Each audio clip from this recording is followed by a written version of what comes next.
Home to ഹോമിന്റെ പുതിയൊരു എപ്പിസോഡിലേക്ക് എല്ലാവർക്കും സ്വാഗതം.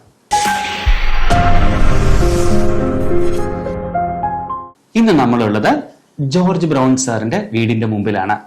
ജോർജ് ബ്രൗൺ സാറിന്റെ വീട് എന്ന് പറയുന്നത് എറണാകുളം ജില്ലയിലെ ചുണങ്ങവേലിയിലാണുള്ളത്. ഇതൊരു ഫേസ് ലിഫ്റ്റിംഗ്, ഒരു റിനോവേഷൻ പ്രോജക്റ്റ് ആണത്.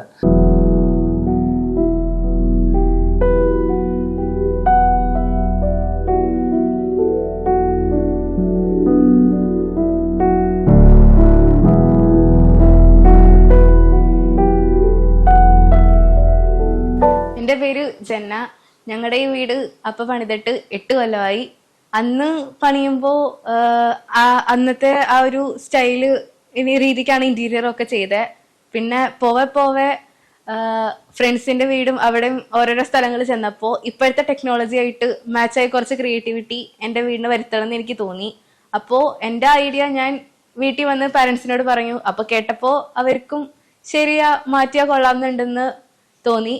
അപ്പോൾ ഞങ്ങൾക്ക് ആദ്യം ഞങ്ങളുടെ വീട് പണിതത് അഭിലാഷ് സാറാണ്. അപ്പോൾ വീണ്ടും ഞങ്ങൾ അഭിലാഷ് സാറിനെ വിളിച്ച് ഞങ്ങൾ ഈ ഐഡിയ പറഞ്ഞപ്പോൾ സാറ് ഞങ്ങൾക്കൊരു പ്ലാൻ ഉണ്ടാക്കി. ഇപ്പോൾ ഈ വീട് ഇതുപോലെ ഞങ്ങൾക്ക് ക്രിയേറ്റ് ചെയ്ത് തന്നു. 8 വർഷങ്ങൾക്ക് മുമ്പ് നമ്മൾ ഡിസൈൻ കൺസ്ട്രക്ഷനിലൂടെ കടന്നുപോയ ഒരു പ്രോജക്റ്റ് വീണ്ടും 8 വർഷങ്ങൾക്ക് ശേഷം അതിനകത്ത് നമ്മളെ ഇൻവൈറ്റ് ചെയ്യുക എന്നുള്ളത് വളരെ സന്തോഷത്തിൻ്റെയും വളരെയധികം ആനന്ദത്തിൻ്റെയും അഭിമാനത്തിൻ്റെയും നിമിഷങ്ങളാണത്. ജോർജ് ബ്രൗൺ സാറ് ഈ വീടിൻ്റെ ഫേസ് ലിഫ്റ്റിങ്ങിനെ കുറിച്ചിട്ട് കുറേ നാളുകളായിട്ട് ഡിസ്കഷൻസ് ഉണ്ടായിരുന്നു. കാരണം സാർ എബ്രോഡായിരുന്നു. അപ്പോൾ ഇവിടെ എത്തുന്നതിന് മുമ്പ് തന്നെ ഇതിൻ്റെ പല രീതിയിലുള്ള ഒരു ചർച്ചകൾ ഞങ്ങൾ നടത്തുകയുണ്ടായി. അപ്പോൾ അതിൽ ഏറ്റവും മിനിമം രീതിയിൽ വളരെ ലളിതമായിട്ട് അതിൽ ഏറ്റവും പ്രധാനപ്പെട്ട ഒരു ഫോക്കസ് എന്ന് പറയുന്നത് കിച്ചൺ ആയിരുന്നു. കിച്ചൺ കുറച്ച് നാളുകൾക്ക് മുമ്പ് ചെയ്ത കിച്ചനെ മൊത്തത്തിൽ വ്യത്യാസപ്പെടുത്തി പുതിയൊരു രീതിയിലേക്ക് കൊണ്ടുവരിക. എന്നാൽ അതിനധികം ബഡ്ജറ്റോ അല്ലെങ്കിൽ അധികം ലക്ഷൂറിയസ് എലമെന്റോ വരണമെന്ന് ഇല്ല. അപ്പോൾ കിച്ചനെ ഒരു ബഡ്ജറ്റ് ഫ്രണ്ട്ലി ആയിട്ട് ചെയ്യണം എന്നുള്ളതായിരുന്നു അദ്ദേഹത്തിൻ്റെ ഒരു ഏറ്റവും പ്രധാനപ്പെട്ട ഒരാശയം. അതോടൊപ്പം തന്നെ വൈഫിൻ്റെയും കുട്ടികളുടെയും ഒക്കെ ആശയങ്ങളും അവരുടെ ആഗ്രഹങ്ങളും അവരുടേതായിട്ടുള്ള കളർ കോമ്പിനേഷൻസും റിക്വയർമെന്റ്സും ഒക്കെ അതിനകത്ത് ഉൾച്ചേർക്കുകയും വേണം. അങ്ങനെയാണ് നമ്മൾ ആ പ്രൊജക്റ്റിലേക്ക് എൻ്റർ ചെയ്യുന്നത്. ആ പ്രൊജക്റ്റിൽ ശരിക്കും പറഞ്ഞാൽ എക്സിസ്റ്റിംഗ് ആയിട്ടുള്ള കിച്ചനും വർക്ക് ഏരിയയും ടോട്ടലി ഫുള്ള് നമ്മൾ പൊളിച്ചു മാറ്റിയതിന് ശേഷമാണ് അതിനകത്ത് പുതിയ മോഡുലാർ രീതിയിലുള്ള കിച്ചൺ കോൺസെപ്റ്റ് നമ്മൾ ഇൻട്രൊഡ്യൂസ് ചെയ്തത്.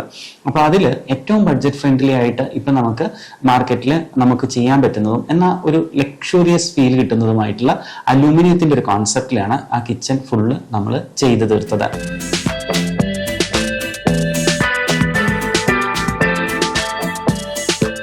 ഞങ്ങൾക്ക് പണ്ട് പഴയ മോഡലുള്ള കിച്ചൺ ആയിരുന്നു. അപ്പൊ ഞാൻ ആന്റീന്റെ വീട്ടിലൊക്കെ പോകുമ്പോ ഇപ്പോഴത്തെ സ്റ്റൈലായിട്ടുള്ള മോഡേൺ കിച്ചൺ ആയിരുന്നു കണ്ടത്. അപ്പോൾ ഞാൻ അപ്പൻ്റെ അടുത്ത് പറഞ്ഞു.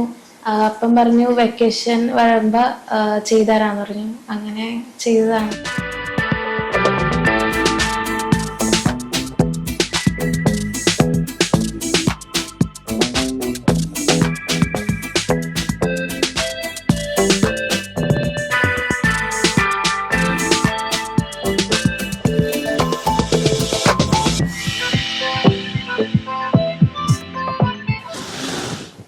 കിച്ചണിൽ എനിക്ക് ഏറ്റവും കൂടുതൽ ഇഷ്ടം ഈ ഒരു ഷട്ടറാണ്. കാരണം ഇത് തുറക്കുളയ്ക്കും ചെയ്യുമ്പോൾ നല്ല രസമാണ്.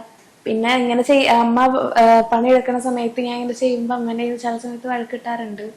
പക്ഷെ ഞാൻ വീണ്ടും വീണ്ടും ഇങ്ങനെ ചെയ്തുകൊണ്ടിരിക്കും.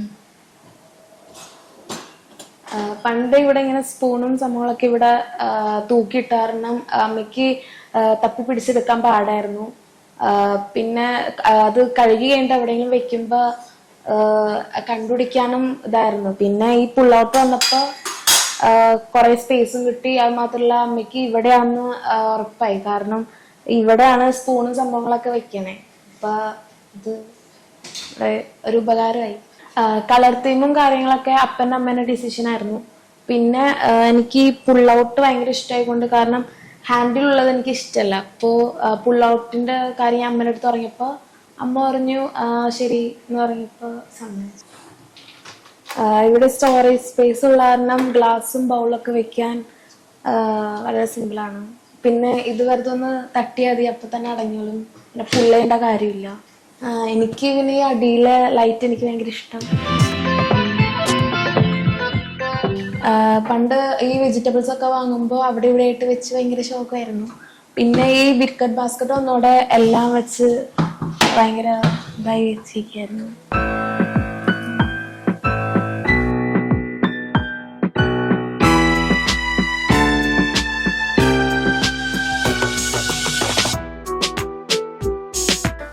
പണ്ടമ്മ സ്കൂളിൽ പോണതിന് മുമ്പ് പാത്രം കഴുകുമ്പോൾ അവിടെ ഇവിടെ ആയിട്ട് വെച്ചായിരുന്നു. അമ്മയ്ക്ക് ഭയങ്കര സ്ട്രെസ്സും സംഭവങ്ങളൊക്കെ ആയിരുന്നു. പിന്നെ ഈ GTPT വന്നോടെ അമ്മയ്ക്ക് ഈസി ആയിട്ട് പാത്രമൊക്കെ വെക്കാം.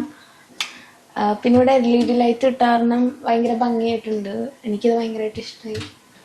പണ്ട് വീട്ടിൽ ഈ മോപ്പും അടിച്ചുവാരിയും ചൂലൊക്കെ അവിടെ ഇവിടെ ആയിട്ട് വെച്ച കാരണം ഒട്ടും നീറ്റ്നെസ് ഒന്നും ഉണ്ടായില്ല.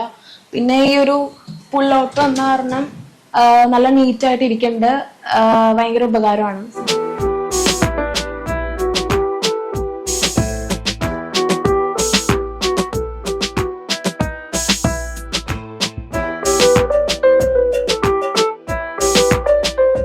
കിച്ചൺ കൂടാതെ നമ്മൾ അവിടെ ഒരു ഇംപ്രവൈസേഷൻ കൊണ്ടുവന്നത് പ്രയർ യൂണിറ്റിലായിരുന്നു. അപ്പോൾ ഒരു ഭിത്തി അലമാരിയുടെ ഒരു ട്രഡീഷണൽ കോൺസെപ്റ്റിൽ ചെയ്തിരുന്ന ഒരു എലമെന്റിനെ ഒന്ന് എൻഹാൻസ് ചെയ്യുക എന്നുള്ളതായിരുന്നു അടുത്തൊരു ചലഞ്ച്. അതും നമ്മൾ അലൂമിനിയത്തിന്റെ വുഡൻ പ്രൊഫൈൽ കോൺസെപ്റ്റിലാണ് അത് ചെയ്തത്.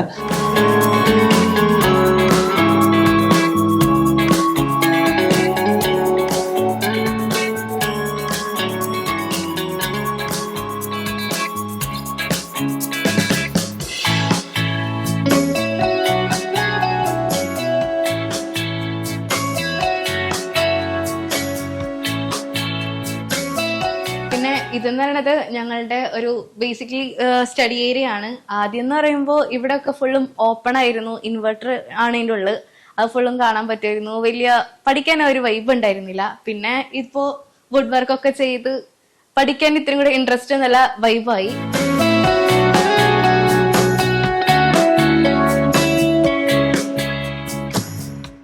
പിന്നെ ഇവിടെയാണ് എന്റെയും അപ്പൂന്റെയും ട്രോഫി, മെഡൽസ്, അങ്ങനത്തെ ഞങ്ങളുടേതായ കുറെ കാര്യങ്ങൾ കീപ്പ് ചെയ്യുന്ന സ്ഥലം. ആദ്യം ഇവിടെ ഒരു ബ്ലാക്ക് സംതിങ് ടെക്സ്ചർ ആയിരുന്നു. പിന്നെ ഈ ഒരു ഈവെന്റോടൊപ്പം തന്നെ ഞങ്ങൾ ഇവിടെയും സെയിം ഡിസൈൻ ചെയ്ത് സെയിം വുഡ് വർക്ക് ആക്കി. ഞങ്ങളുടെ ഓൾ ഇൻ ഓൾ പ്ലേസ് ആണിത്. ഇവിടെ പറഞ്ഞ പോലെ തന്നെ നല്ല വൈബാണ്. പണ്ടത്തെക്കാളും ബെറ്റർ ആണ്. ഇരിക്കാനൊക്കെ പുതിയ ഇത് വെച്ചു.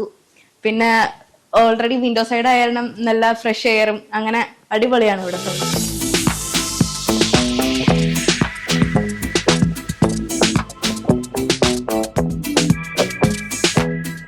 എൻ്റെ പേര് ജോർജ്. ഞാൻ പോളണ്ടിലാണ് വർക്ക് ചെയ്യുന്നത്. അപ്പോൾ കുറച്ച് നാളുകളായിട്ട് മക്കളെ വിളിക്കുമ്പം അല്ലെങ്കിൽ വീട്ടിലേക്ക് വിളിക്കുമ്പോൾ അവർ പറയുന്നത് വീട്ടിൽ കുറച്ച് ചേഞ്ചസ് ഒക്കെ വരുത്തണം. ഇപ്പോഴത്തെ സ്റ്റൈലിൽ അവരുടെ കൂട്ടുകാരുടെ വീട്ടിലൊക്കെ പോകുമ്പോഴും പിന്നെ ഗൂഗിളിലൊക്കെ ചെക്ക് ചെയ്തപ്പോൾ അവർ പറയുന്നു കുറച്ച് ചേഞ്ചസ്, സ്റ്റഡി ഏരിയ, കിച്ചൺ, പിന്നെ പ്രയർ യൂണിറ്റ്, TV യൂണിറ്റ് ഇതെല്ലാം മാറ്റണം എന്നും പറഞ്ഞ് കുറേ ഫോട്ടോസും കാര്യങ്ങളൊക്കെ എനിക്ക് അയച്ചു തന്നു. അപ്പോൾ ഞാൻ അതുമായിട്ട് വൈഫായിട്ട് ഡിസ്കസ് ചെയ്തു ഫോണിൽ. അപ്പം വൈഫും പറഞ്ഞു അത് കുറച്ച് മാറ്റങ്ങൾ അനിവാര്യമാണ്, നമുക്ക് എല്ലാം പഴയ സ്റ്റൈലായി. അപ്പം ഞാൻ അതിനെക്കുറിച്ച് കുറച്ച് കാര്യങ്ങൾ ഗൂഗിളിൽ ഞാൻ സെർച്ച് ചെയ്തു, ഡിസ്കസ് ചെയ്തു മറ്റുള്ളവരായിട്ടും. പിന്നെ എനിക്ക് അതിലും മറ്റുള്ളവരെക്കാളും കൂടുതൽ കുറച്ച് എനിക്ക് ഹെൽപ്ഫുള്ളായിട്ട് തോന്നിയത് എൻ്റെ വീട് 8 കൊല്ലം മുമ്പ് ചെയ്തതും അഭിലാഷ് സാറാണ്. അപ്പം അഭിലാഷ് സാറിനെ ഞാൻ കോൺടാക്ട് ചെയ്തു വീണ്ടും. സാർ എനിക്ക് ഇങ്ങനൊരു ഐഡിയ ഉണ്ട്, മക്കൾക്കും വൈഫിനൊക്കെ ഐഡിയ ഉണ്ട്, കുറച്ച് ചേഞ്ചസ് ഒക്കെ വരുത്തണം. അപ്പോൾ എന്താണ് നമുക്ക് ചെയ്യാൻ പറ്റുക, എങ്ങനെയാണത് ചെയ്യുക, എത്ര ടൈം പീരീഡ് എടുക്കും. അപ്പോൾ അഭിലാഷ് സാർ അതുമായിട്ട് ബന്ധപ്പെട്ട് ഓഫീസിലുള്ള ആൾക്കാരായിട്ട് എന്നെ ബന്ധപ്പെട്ടു. ഞങ്ങൾ സംസാരിച്ചു. ലീവിന് ഞാൻ വന്നപ്പോൾ ഓഫീസിൽ പോയി സാറായിട്ട് കോൺടാക്ട് ചെയ്തു, സംസാരിച്ചു, നേരിട്ട് നമ്മുടെ സജഷൻസ് പറഞ്ഞു. അവരതിലുള്ള കാര്യങ്ങൾ എനിക്ക് റിട്ടേൺ പറഞ്ഞു തന്നു. ഞങ്ങള് അപ്പനോട് പറഞ്ഞതിനേക്കാളും അടിപൊളിയായിട്ട് കിച്ചൺ വർക്കും എല്ലാം വീട്ടിലെ എല്ലാ വർക്കും നല്ല സെറ്റാക്കി തന്നിട്ടുണ്ട്. Thank you Abhilash sir. ഈ 8 വർഷങ്ങളിലുടനീളം ആ ഒരു ബന്ധം വളരെ ശക്തമായി കാത്തുസൂക്ഷിക്കുക എന്നുള്ളതും അദ്ദേഹത്തിൻ്റെ 2 ബ്രദേഴ്സിൻ്റെ പ്രൊജക്റ്റ്, അദ്ദേഹത്തിൻ്റെ വൈഫിൻ്റെ സിസ്റ്ററിൻ്റെ പ്രൊജക്റ്റ് ശരിക്കും ഒരു ഫാമിലി ഡോക്ടർ എന്ന് പറയുന്നത് പോലെ ഒരു ഫാമിലി കൺസൾട്ടൻ്റ് എന്നുള്ള രീതിയിൽ നമുക്കൊരു പരിഗണനയും സ്നേഹവും വിശ്വാസവും ഒക്കെ തരിക എന്നുള്ളത് വളരെ വളരെ സന്തോഷമുള്ളൊരു കാര്യമാണ്. ഓരോ വീടിൻ്റെ ഓരോ പ്രൊജക്ട്സുകളും നമ്മളെ സംബന്ധിച്ചിട്ട് ഒരു യാത്ര പോലെയാണ്. ഇവിടെ ജോർജ് ബ്രൗൺ സാറിൻ്റെ എന്ന് പറയുന്നത് 8 വർഷങ്ങൾക്ക് മുമ്പ് തുടങ്ങിയ ബന്ധം ഒരു പോറൽ പോലും ഇല്ലാതെ ഈ 8 വർഷങ്ങൾക്ക് ഇപ്പോഴും നിരവധി പ്രൊജക്റ്റുകളിലൂടെ കടന്നുപോയിട്ടും ആ ഒരു സുദൃഢമായ സ്നേഹവും സന്തോഷവും ഒക്കെ നിലനിർത്തിക്കൊണ്ട് നമ്മളെ ആ പ്രൊജക്റ്റിലേക്ക് ഇൻവൈറ്റ് ചെയ്യുകയും ആ പ്രൊജക്റ്റിൻ്റെ ഭാഗമാകാൻ ഞങ്ങൾക്ക് അവസരം നൽകുകയും ചെയ്ത ജോർജ് ബ്രൗൺ സാറിനും കുടുംബത്തിനും ഹൃദയം നിറഞ്ഞൊരു സന്തോഷവും ഞങ്ങളുടെ നന്ദിയും രേഖപ്പെടുത്തുകയാണ്.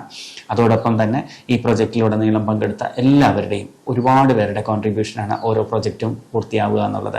അപ്പോൾ ആ പ്രൊജക്റ്റിൻ്റെ സാക്ഷാത്കാരത്തിന് വേണ്ടിയിട്ട് ഒത്തുചേർന്ന എല്ലാവർക്കും നമ്മൾ ഈ സമയം മനസ്സുകൊണ്ട് നമ്മുടെ സന്തോഷം അറിയിക്കുന്നു. അതുകൂടാതെ നിങ്ങൾക്ക് ഈ വീഡിയോ നിങ്ങൾക്ക് ഇഷ്ടമായെങ്കിൽ തീർച്ചയായിട്ടും ഷെയർ ചെയ്യുക, കമൻറ്റ് ചെയ്യുക. നിങ്ങളുടെ വിലയേറിയ അഭിപ്രായങ്ങൾ ഞങ്ങൾക്ക് എന്നും പ്രചോദനമാണ്. അപ്പോൾ ഇതുപോലെ പുതിയൊരു വീഡിയോയുമായി നമുക്ക് വീണ്ടും കാണാം. അതുവരേക്കും നന്ദി, നമസ്കാരം.